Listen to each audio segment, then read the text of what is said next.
La violencia, el conflicto armado y posconflicto en Colombia. El conflicto armado interno en Colombia es una guerra asimétrica de baja intensidad que se desarrolla en Colombia desde la década de 1960. Los principales actores involucrados han sido el Estado colombiano, las guerrillas de extrema izquierda y los grupos paramilitares de extrema derecha.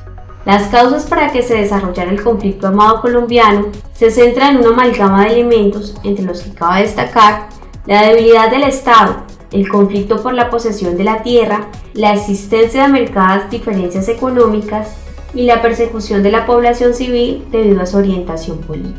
Desde la independencia de Colombia en 1819 y la desintegración de la república creada por Bolívar en 1830, el país no ha estado ajeno a la violencia bipartidista, hecho que fue evidente en las numerosas guerras civiles que se desarrollaron durante el siglo XIX, entre los federalistas caracterizados por dar mayor autonomía para las provincias y los centralistas quienes pensaban que todas las provincias debían estar regidas por un gobierno central. Luego de este periodo, se crean los principales partidos políticos de Colombia, el conservador y el liberal, partido de indígenas, antiguos militares y comerciantes. Guerra de los 1000 días.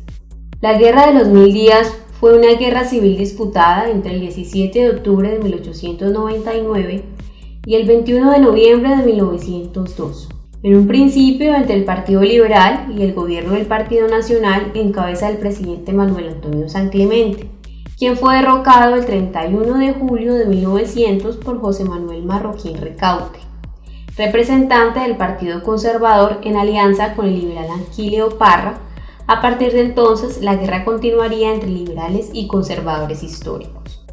Considerado el mayor conflicto civil que se ha dado en el país, trajo como consecuencia la victoria del Partido Conservador, la devastación económica de la nación, más de 100.000 muertos, la desaparición del Partido Nacional y posterior separación de Panamá. Para este momento se comienzan a formar las primeras guerrillas liberales, conocidas como los chusmeros, y su contraparte, la guerrilla conservadora, como los chulavitas. En el año de 1946, los conservadores manejaban todos los aspectos de la sociedad en el país. Por su parte, el Partido Liberal se dividió en dos ramas: liberales de Gabriel Turbay, el viejo liberalismo elitista, y los liberales de Jorge Eliezer Gaitán, un nuevo liberalismo. Jorge Eliezer Gaitán, un caudillo liberal, venía de una familia humilde, se graduó como abogado y desde muy joven incursionó en la vida política del país. Este representante del nuevo liberalismo fue quien denunció la masacre de las bananeras, un episodio ocurrido en la Ciénaga en 1928, cuando las Fuerzas Armadas de Colombia abrieron fuego contra un número indeterminado de manifestantes, trabajadores de la United Fruit Company, como consecuencia del debate de las bananeras. Gaitán se ganó el reconocimiento nacional como figura política en favor de los intereses de los trabajadores. El Bogotazo. El 9 de abril de 1948 fue herido con 3 disparos al salir de su oficina por Juan Roa Sierra.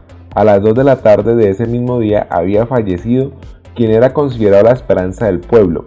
Las noticias no se hicieron esperar, generando un profundo dolor por parte de los miles de personas que lo seguían, causando así el Bogotazo. La revuelta no solo sucedió en Bogotá, sino en todo el país. Saqueaban tiendas, se mataban los unos a los otros. El pueblo no pudo contener la rabia y el dolor por la muerte de la esperanza del pueblo. Después de estos sucesos, el gobierno conservador dirigía el país, pero este poder fue derrocado por el presidente Gustavo Rojas Pinilla, quien creó sus propias reglas para su mandato, pero fue removido por diferentes sectores de la sociedad, dando como resultado la creación del Frente Nacional, donde liberales y conservadores se turnaban para dirigir el país. Las FARC. Sus orígenes vienen con el Partido Comunista Colombiano y las guerrillas liberales que desde mucho antes se venían gestando tanto en el Valle, Tolima y los Llanos Orientales, pero fue luego del Bogotazo que se comenzaban a incrementar más y a tener una participación significativa. Debido a la presión ejercida por el Partido Conservador, el presidente Guillermo León Valencia tomó la decisión de exterminar a sangre y fuego dichos grupos insurgentes. Como consecuencia del ataque militar, las guerrillas se transformaron en bloques móviles mediante la creación del llamado inicial Frente Sur, 2 años más tarde Fuerzas Armadas Revolucionarias de Colombia. Asimismo se crearon otro tipo de guerrillas con ideas de la Revolución Cubana, como el Ejército de Liberación Nacional ELN, ideas comunistas como el Ejército de Liberación Popular EPL, y más tarde se formaría un grupo de insurgentes universitarios conocidos como el Movimiento 19 de Abril o M19. Los años 70. Alfonso López sube al poder. Él trata de hacer negociaciones con el ELN, pero se pensó que por la vía militar se podía acabar con los grupos insurgentes. Colombia se encontraba en la bonanza económica y levemente estaba apareciendo el narcotráfico. Durante esta época se dio el paro cívico nacional, donde diferentes clases sociales salieron a marchar por problemas económicos que aquejaban la sociedad colombiana. Otro hecho importante fue la toma de la Embajada de República Dominicana por parte del M19. Colombia en los años 80. Belisario Betancur sube al poder en 1982. El país estaba sumido en muchos problemas tanto de orden económico, pero el peor era de orden social. Las guerrillas cada día se incrementaban y el narcotráfico empezó a tomar una fuerza increíble. Durante esta época los narcotraficantes como Pablo Escobar, Carlos Leder, José Gonzalo Rodríguez Gacha, los hermanos Rodríguez Orejuela, los hermanos Ochoa, Elmer Herrera, crearon los carteles del narcotráfico. El cartel de Medellín le declara la guerra al gobierno con la muerte del ministro Rodrigo Lara Bonilla e inicia una guerra sin trincheras. Otros hechos importantes fueron la toma del Palacio de Justicia por parte del M19, el atentado al diario El Espectador, el ataque al edificio El DAS, el exterminio del partido político Unión Patriótica y la muerte del candidato presidencial Luis Carlos Galán. Para la época, el presidente Virgilio Barcos se inicia la guerra entre carteles y recrudece la violencia. Los años 90. El gobierno de César Gaviria se convocó la Asamblea Nacional Constituyente, dando paso a la Constitución de 1991. Por su parte, las FARC toma posesión de diversos pueblos y municipios en el país. El gobierno comienza las negociaciones con el cartel de Medellín y el cartel de Cali. Sin embargo, estas no tienen el resultado esperado. Pablo Escobar se escapa de la catedral. Para diciembre de 1993 cae avaliado en un tejado de la casa de Medellín. Durante la era de Samper, el cartel de Cali toma demasiada fuerza y las Autodefensas Unidas de Colombia comienzan a ser partícipes del conflicto armado. Colombia durante el gobierno de Pastrana. Bajo el gobierno de Pastrana, la guerrilla sembró el terror en pueblos y municipios. Una de las más importantes fue la toma de Mitú, Operación Marquetalia. A su vez, se realizaron negociaciones de paz con la guerrilla.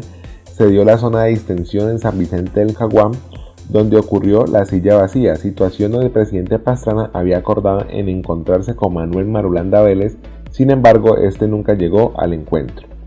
Gobierno de Uribe. Uribe asume la presidencia para el año 2002, encontrando un país devastado por la guerra y poco creyente en el gobierno. Aplicando el Plan de Seguridad Democrática, se hizo notorio la disminución de la tasa de homicidios, la seguridad de los principales ejes viales, el fuerte descenso del secuestro y la extorsión. Sucesos importantes durante este periodo de gobierno fue la desmovilización de los insurgentes, la muerte de varios líderes guerrilleros y la disminución de las fuerzas bélicas de estos. Colombia durante el gobierno de Juan Manuel Santos. Santos asume el poder en el año 2010 bajo la premisa de seguir con el ideal de su antecesor. Pero durante este periodo de gobierno, la ola de violencia, secuestros, extorsión se ha hecho más evidente. A su vez, se inician unos diálogos de paz en La Habana con las FARC y se habla de unos diálogos con el ELN. En muchas esferas de la sociedad colombiana se le reclama al presidente Santos, dado que estas guerrillas no han respaldado dicha intención de paz, porque su aparato militar no ha parado labores y se han generado duros golpes a la comunidad civil y a las Fuerzas Armadas colombianas.